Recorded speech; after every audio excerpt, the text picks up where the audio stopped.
Hello दोस्तों, मैं हूं डॉक्टर सुरेंद्र पाल।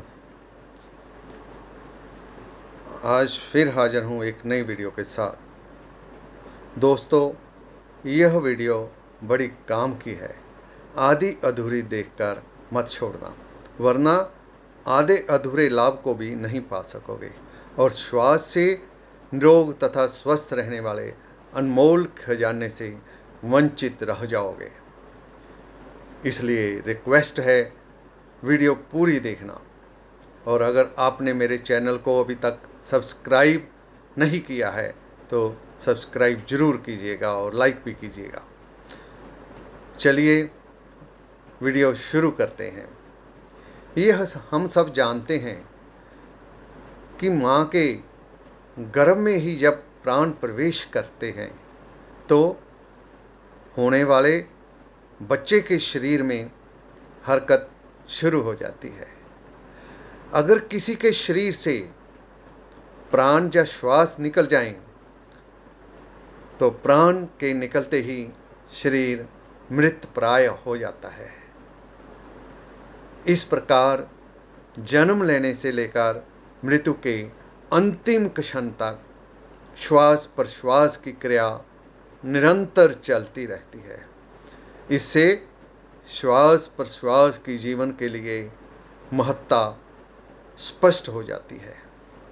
इसी श्वास प्रश्वास के होने से ही शरीर वृद्धि को प्राप्त करता है।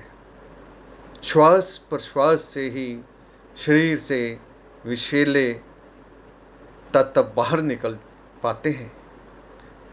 इसी श्वास प्रश्वास के लेने की कला को जानने पर बिना औषध के शरीर को निरोग रखा जा सकता है।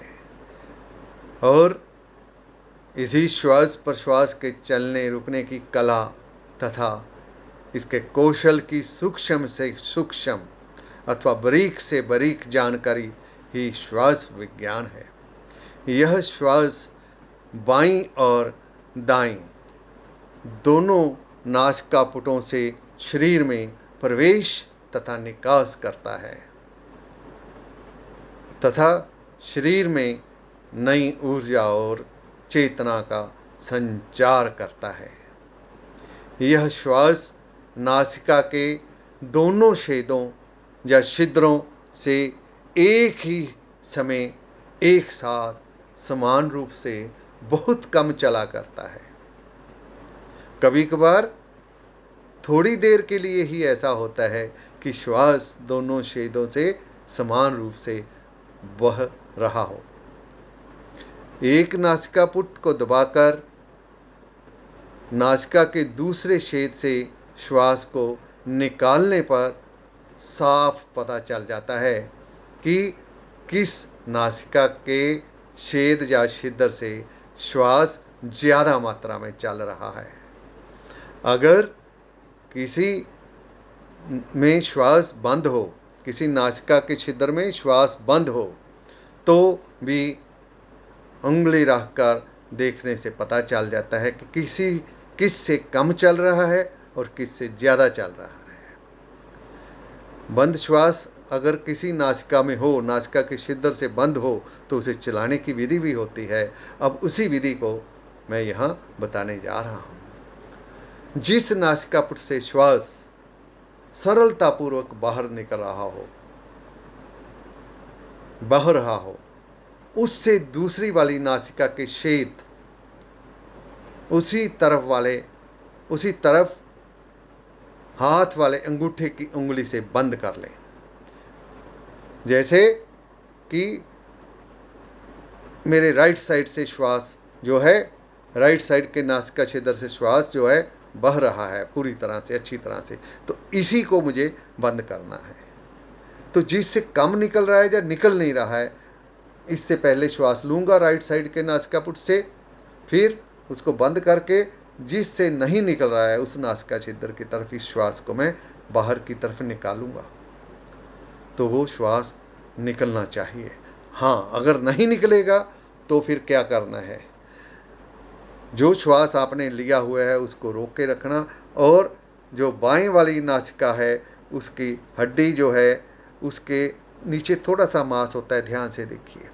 तो यहाँ इसकी मालिश करनी है, थोड़ी सी मालिश करोगे तो वो श्वास जो है वहाँ से आप फिर निकालोगे तो निकल जाएगा। तो इस तरह से दोनों तरफ से श्वास को अच्छी तरह से चलाया जा सकता है। और अगर आप नासिकापुट से जिस तरफ से बंद है उस तरफ से अगर अकेले भी जहाँ हड्डी है मैंने दिखाया था ऐसे मालिश करते हो, उसके बाद दूसरी तरफ से श्वास लेकर निकालते हो तो वो श्वास जो है निकलना शुरू हो जाता है। इस तरह बंद नासिका वाले क्षेत्र से श्वास को चलाया जा सकता है और उससे होने वाली घुटन को समाप्त किया जा सकता है तथा शरीर को पूरी ऑक्सीजन इससे पर्याप्त मात्रा में दिलाई जा सकती है। पर्याप्त और भरपूर मात्रा में जब शरीर को ऑक्सीजन मिल जाती है तो मस्तिष्क की नस नस खुल जाती है और उसमें नई ऊर्जा भर जाती है। वैसे भी आप देखोगे, श्वास के विज्ञान के बारे में मैं थोड़ा सा स्पष्ट कर दूं, हमारे राइट साइड में जो है श्वास जो अंदर जाता है उसे सूर्य स्वर कहते हैं, और जो लेफ्ट साइड से स्वर अंदर जाता है या बाहर निकलता है उसे अंदर जाता है उसे चंद्र स्वर कहते हैं। चंद्र स्वर हमेशा ठंडा होता है और सूर्य स्वर हमेशा थोड़ा सा ऊष्मा देता है शरीर को। तो ये ध्यान रखना चाहिए, अगर हमें ठंडक चाहिए तो चंद्र स्वर मतलब लेफ्ट साइड का जो नासिका का छेद है उससे श्वास लेना चाहिए, और अगर गर्मी चाहिए तो राइट साइड का जो सूर्य स्वर है उससे श्वास लेना चाहिए। इसी कारण जो संत सन्यासी हैं, कई बार आपने देखा होगा कि वो पानी में बैठे रहते लगातार, ठंडे ठंडे पानी में, गंगा जैसे पानी में भी वो बैठ जाते हैं। तो वो क्या करते हैं, राइट साइड से मतलब सूर्य स्वर से जो है या राइट साइड का जो श्वास है उसको ले लेते हैं, खींच लेते हैं और पानी में बैठ जाते हैं। फिर उन्हें ठंडक नहीं लगती, क्योंकि सूर्य स्वर में जैसे मैंने बताया ऊष्मा होती है, उससे शरीर जो है गर्मी से ठंडक से बचता है। तो अब ये है बिना औषध के आप श्वास के द्वारा जो है रोगों से बच सकते हो, इसके बारे में मैं बताने जा रहा हूँ। मानव शरीर में उत्पन्न अनेक रोग श्वास कला के कौशल के द्वारा ठीक किए जा सकते हैं। मतलब अगर आपको श्वास से संबंधित कला कौशल आता है, श्वास से संबंधित आप में जानकारी है, तो आप अपने शरीर के अनेकों रोग ठीक कर सकते हो। नंबर 1, जैसे ज्वर है, बुखार है, फीवर है, तो उसमें जिस नासिका के छेद से श्वास चल रहा है उसे तब तक बंद कर लें जब तक दूसरी नासिका के छेद से श्वास जो है पूरी तरह से बाहर नहीं निकलता। ठीक है ना? तो फिर क्या करना है, जिस नासिका के छेद से श्वास चल रहा था उससे दूसरी तरफ से श्वास अंदर खींचना है, जिससे क्या होगा, ऐसा 2-4 दिन में करने पर 15-15 मिनट, 20-20 मिनट दिन में अगर आप 3-4 बार करते हो 2-4 दिन, तो ज्वर या बुखार जो है वो उतर जाता है। हाँ, अगर टाइफाइड ज्वर है तो राइट साइड से आपने क्या करना है, श्वास लेना है, लेफ्ट साइड से नहीं लेना है। ये खास ध्यान रखना है, ये एक अपवाद है। हाँ, दूसरा जो है सिर दर्द में क्या करना है, प्रातःकाल उठते ही देखना है कि किस तरफ से श्वास जो है कम चल रहा है। अगर लेफ्ट साइड से कम चल रहा है तो आपने लेफ्ट साइड से जो है श्वास को अंदर खींचने का प्रयत्न करना है, ज़्यादा से ज़्यादा लेना है। अगर ना आए तो फिर राइट साइड से श्वास लेकर उसे बाहर निकालो, और जैसे मैंने पहले बताया कि नासिका की हड्डी की थोड़ी सी मालिश करो और फिर वो लेफ्ट साइड का श्वास जो है ठीक चलने लगता है। उससे लेना जो है, जिस साइड से श्वास आ रहा है उससे दूसरी साइड से ही श्वास लेना है, इससे सिर दर्द ठीक हो जाता है। और ये किस तरफ से श्वास ज़्यादा आ रहा है, कम आ रहा है, ये सुबह उठकर जो श्वास चल रहा है उससे पता चल जाता है। इस प्रकार जो है श्वास लेने से जो है सिर दर्द में अशातीत लाभ मिलता है और सिर दर्द बिल्कुल ठीक हो जाता है। तीसरा जो है पेट की बीमारी किसी भी तरह की हो, चाहे बदहजमी हो, इंडाइजेशन हो, कोई वात रोग हो, वायु का रोग हो, तो इसमें क्या करना है, हमेशा ये कोशिश करें जब राइट साइड से, मतलब जो सूर्य स्वर मैंने बताया वह चल रहा हो, राइट साइड से जो है श्वास अंदर ज़्यादा चल जा रहा हो, तो उसी समय भोजन करना चाहिए। इससे क्या होता है, भोजन ठीक पच जाता है। तो ऐसा करते हो, कुछ भी खा रहे हो तो देखो राइट साइड से अगर श्वास बढ़िया चल रहा है तो खाओ, इससे पचेगा और इंडाइजेशन नहीं होगा, वायु रोग कभी नहीं होगा। हाँ, इसके साथ एक और छोटी सी एक्सरसाइज जरूर करनी है।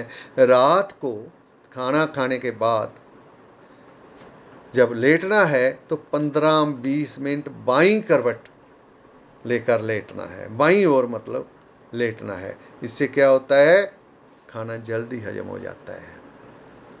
इस प्रकार बताए गए को फॉलो करने से पेट की मैक्सिमम बीमारियों से बचे रहते हैं।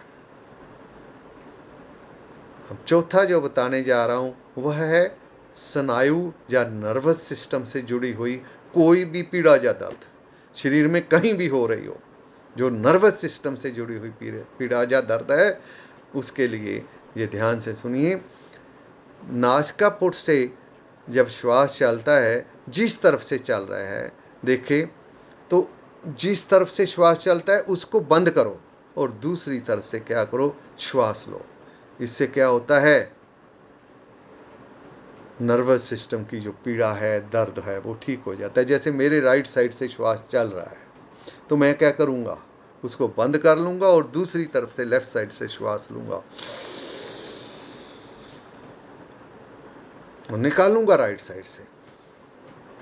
ऐसा 10-15 मिनट करने से क्या होता है, नर्वस सिस्टम किसी भी प्रकार का, किसी के जो है राइट साइड में कोहनी पर दर्द है, मोढे पर दर्द है, कहीं भी दर्द है, पीठ पर दर्द है, इस तरह के सारे जो नर्वस सिस्टम के दर्द हैं वो ठीक हो जाते हैं। दमा रोग और श्वास रोग में जिस तरफ से श्वास चल रहा है, जैसे ऊपर बताया था नर्वस सिस्टम के लिए, तो वैसे ही जिस तरफ से श्वास चल रहा है उससे दूसरी तरफ से जो है, उस जिस तरफ से श्वास चल रहा है उस श्वास को बंद कर लो और दूसरी तरफ से श्वास को लो। लगातार 10-15 मिनट ऐसा बार बार करो और राइट साइड से अगर बंद ज़्यादा चल रहा था उधर से निकालते रहो। तो ऐसा करने से क्या होगा, दमा रोग और श्वास रोग जो है ठीक होने लगता है, उसमें लाभ मिलता है।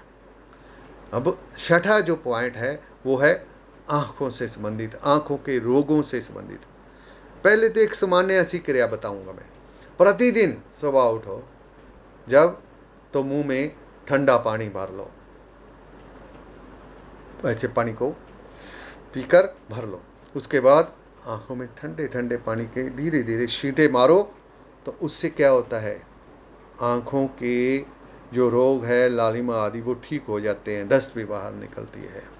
तो इसके लिए आँखों के रोगों के लिए क्या करना है, दोनों तरफ से जो है श्वास चलाना है ठीक तरह से। जिधर से नहीं चलता, जैसे पहला बताया है, उसको जो है थोड़ा सा मसल कर उस साइड की हड्डी को, उस श्वास को चलाओ और दोनों तरफ से श्वास को अच्छी तरह से खींचो, है ना।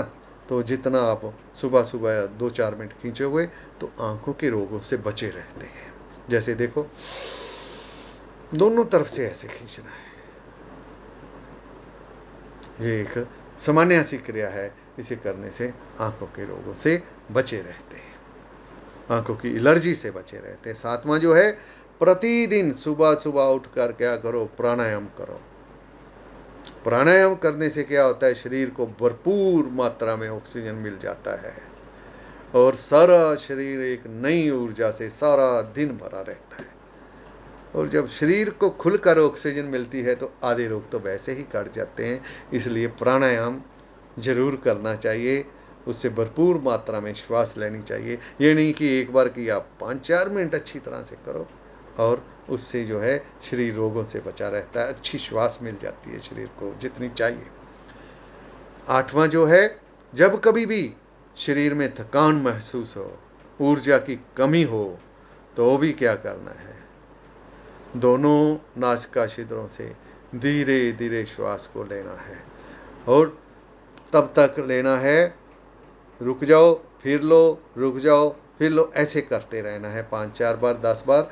तो इससे क्या होगा, जो थकान है वो कम हो जाएगी और शरीर को ऊर्जा मिलेगी। तनाव आदि भी ऐसे करने से दूर हो जाता है। तो दोस्तों, बहुत हुआ, वीडियो बड़ी होने के डर से मैं यही वीडियो को समाप्त करता हूँ। शेष कभी फिर।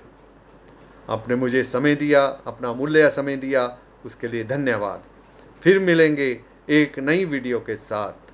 अगर अभी तक सब्सक्राइब और लाइक नहीं किया तो मित्रों ज़रूर करो, इसमें कुछ लगता नहीं है। धन्यवाद। फिर मिलेंगे एक नई वीडियो के साथ।